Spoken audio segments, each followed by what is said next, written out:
I'm a senior lecturer in King's Academy, and that is the team at King's that works with educators at King's. And a lot of what I do when I go and research things are in response to what teachers, educators at King's have asked me and the anxieties or worries that they've expressed. And this is one of those things. I won't use my own colleagues as examples, but here are some examples of these worries, and they've been going on for quite some time. This is James Lang. Some of you may have heard of him. He teaches at Assumption College, liberal arts institution in the States. So I'll read what he talked about when he noticed that one of the students that he thought was getting most out of his teaching was distracted. She was gazing inside her purse where her phone had been carefully positioned to allow her to see any text that arrived during the class. She couldn't respond to them, but she could read them. New ones lit up her black screen, and she had to turn her head ever so slightly to keep up with her group chats throughout the session. And here's Clay Shirky. He teaches, he researches the sociology of technology or technology in society at New York University. This is a bit earlier than the quote I showed you before, nearly 10 years ago. He summarizes his decision to ban laptops by default in his classroom, ban devices. Your former lover tagged a photo you are in, versus the Crimean War was the first conflict significantly affected by the use of the telegraph. Can you spot the difference? And I think Stephen probably can. Stephen was talking about obsession. Love is a big obsession, and a lot of love happens on screens. There's a decision then. What do educators do? Students are with us in this country typically for a very shorter amount of time, even than in the US. Do we ban? It's a bit of a straw man. It's been a while since I saw anybody trying to ban technology. Maybe a few people do. The problem with banning is, probably the most compelling one, is that it stigmatizes students with disabilities who need their devices. Another thing, and I think psychologists in the room probably very aware of this, out of sight with technologies is not necessarily out of mind, especially if you're obsessed by something that's going on social media. So the distraction may not be eliminated by getting rid of this technology. Participation might be forestalled if you're using technologies to ask students to vote on things or to make anonymous contributions. There might be questions asked about the teacher's tech cred. On-topic task switching as well may not be detrimental to learning. So there may not be a problem there if students are using devices to look up questions that are arising from whatever's being taught. The usual policing question, if we can't enforce it, does it just make us look like idiots if we try and impose a ban?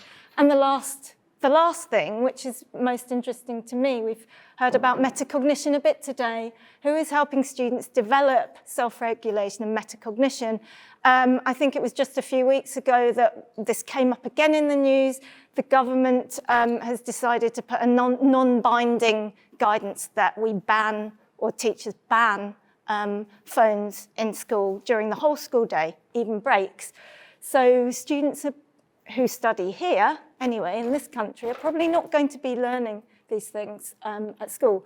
So what about do nothing? Problems with doing nothing, students, we all do, tend to be rather overconfident about our abilities to task switch without losing attention.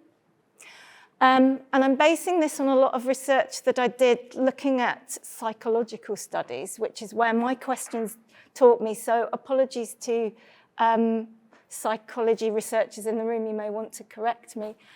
We also tend to overestimate our ability to parallel process, to do different things at once.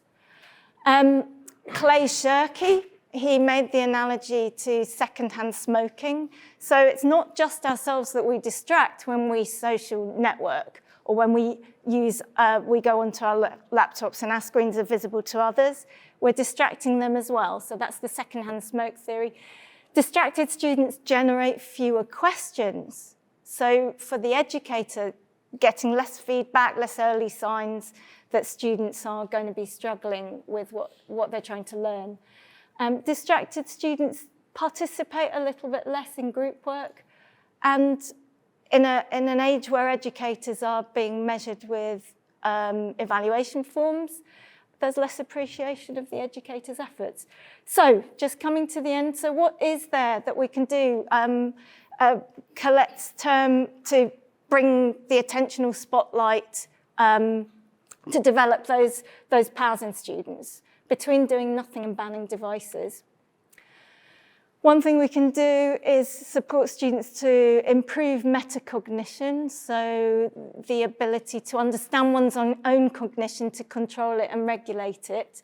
And this is a little exercise from David Levy in the States, controlled or rather focused multitasking, so being aware of when you want to switch your attention and monitoring that and consciously deciding what you do rather than being compelled. Just drifting. Supporting students to limit access. There are a number of devices that students can use on their phones.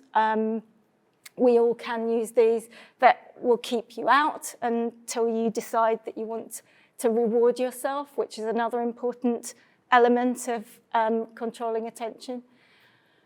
Decreasing boredom for educators, so varying what happens in the classroom. There's a great book by Barclay and Major called Interactive Lecturing. The little chart is some work that's been going on behavioural signs of engagement, depending on what educators are doing in the classroom. So decreasing boredom in the classroom. And then finally, which I'm going to be jumping off to next as I pursue this, reducing anxiety or fear of missing out. So if the most compelling, the thing where your heart is, your soul is, your social life is happening outside the classroom, and that's drawing your attention out, then what can we do as educators to bring the centre of, I guess, the relationships, the conviviality, the society inside the classroom? Thank you.